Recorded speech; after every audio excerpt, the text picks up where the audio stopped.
লক্ষ্মীর ভাণ্ডার প্রকল্পে যে সমস্ত উপভোক্তা রয়েছে, যে সমস্ত মা ও বোনেরা লক্ষ্মীর ভাণ্ডার প্রকল্পে প্রতি মাসে লক্ষ্মীর ভাণ্ডার প্রকল্পের মাধ্যমে 1000 এবং 1200 টাকা করে পেয়ে আসছেন, তাদের জন্য অত্যন্ত সুখবর আজকের আমরা এই ভিডিওতে আপনাদেরকে দেব।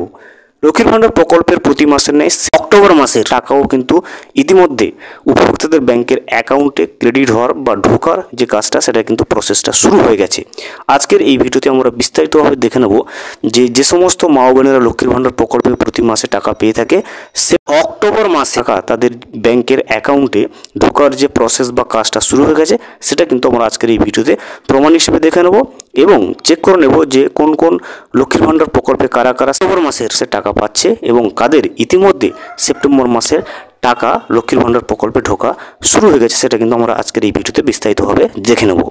ভিডিওটি বিস্তারিতভাবে দেখে নেওয়ার আগে ছোট্ট একটা অনুরোধ, যদি চ্যানেলে নতুন হয়ে থাকেন অবশ্যই চ্যানেলটা সাবস্ক্রাইব করে রাখবেন এবং নোটিফিকেশনটা অল করে রাখবেন এই ধরনের সমস্ত আপডেট সবার আগে পাওয়ার জন্য। চলুন আজকের আপডেটটা আমরা বিস্তারিতভাবে দেখে নিই। এই মুহূর্তে আপনি স্ক্রিনে যেটা দেখতে পাচ্ছেন সেটা হচ্ছে ব্যাংকের একটা SMS। লক্ষ্মীর ভাণ্ডার প্রকল্পে অক্টোবর মাসের যে 1000 এবং 1200 টাকা সেটা উপভোক্তাদের ব্যাংকের অ্যাকাউন্টে ঢুকেছে। সেই একজন উপভোক্তার ব্যাংকের অ্যাকাউন্টে লক্ষ্মীর ভাণ্ডার প্রকল্পে টাকা ঢোকার যে ব্যাংকের SMSটা, সেটা স্ক্রিনশট আপনি দেখতে পাচ্ছেন। এখানে আপনি দেখুন, deer customer, account is credited with 1000 টাকা অন 5th of October 2025, অর্থাৎ অক্টোবরের 5 তারিখে এই টাকাটা কিন্তু ক্রেডিট হয়েছে। এই উপভোক্তার ব্যাংকের অ্যাকাউন্টে 1000 টাকাটা ক্রেডিট হয়েছে।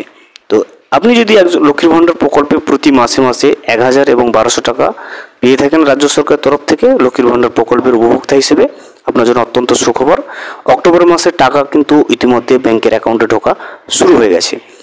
আপনি যদি লক্ষ্মীর ভাণ্ডার প্রকল্পের অক্টোবর মাসের টাকা ইতিমধ্যে পেয়ে থাকেন আপনার ব্যাংকের অ্যাকাউন্টে, কোন জেলা থেকে পেয়েছেন অবশ্যই কমেন্ট করে জানাবেন এবং এখনও পর্যন্ত যদি আপনি না পেয়ে থাকেন অবশ্যই অপেক্ষা করবেন।